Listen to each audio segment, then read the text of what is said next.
The Lesson of Lasagna by Catherine Peters Britton, read by Leah Martin.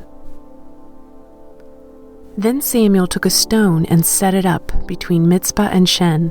He named it Ebenezer, saying, "Thus far has the Lord helped us." 1 Samuel 7:12. Life in the Peters household produced a frenetic Christmas just about every year, but that year eclipsed them all. I was 11 years old when two game changers happened in quick succession. First, in early November, my youngest sister was born. My twin brothers hadn't yet turned 2, so daily life included diaper changes for 3 kids in addition to the newborn routine. And just a month later, my dad was ferrying me home from a Christmas cookie exchange when a truck broadsided us. And multiple injuries kept Dad laid up for a couple weeks, right in the midst of Christmas parties and preparation. Well, the body of Christ carried many burdens for my overwhelmed family during the crazy season that followed. Friends cleaned the house, washed laundry, babysat so my exhausted mother could nap, put lights on our Christmas tree, took us kids Christmas shopping, and more. Even as a kid, I noticed how many people set aside their holiday bustle to lend a hand. And what I remember best, though, is the lasagna. Church members consistently supplied us with hot meals when we would otherwise have eaten cold cereal given the circumstances.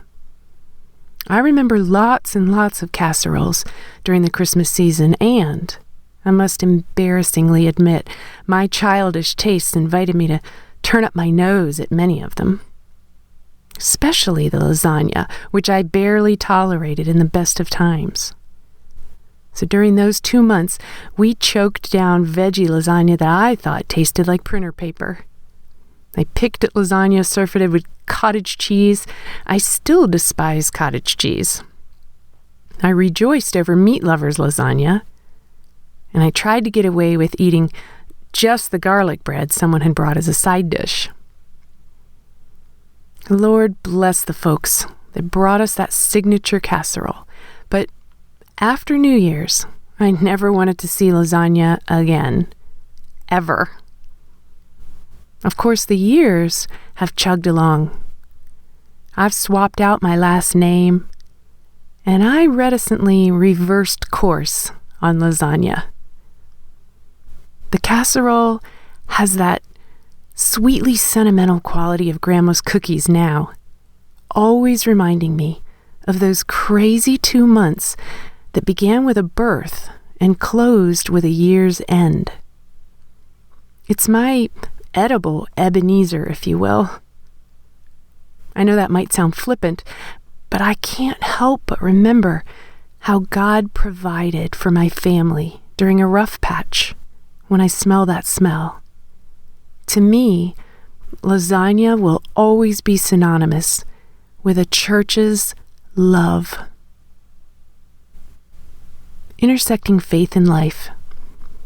As we celebrate Thanksgiving, when food and memories intertwine so closely, look around for the Ebenezer stones in your own life.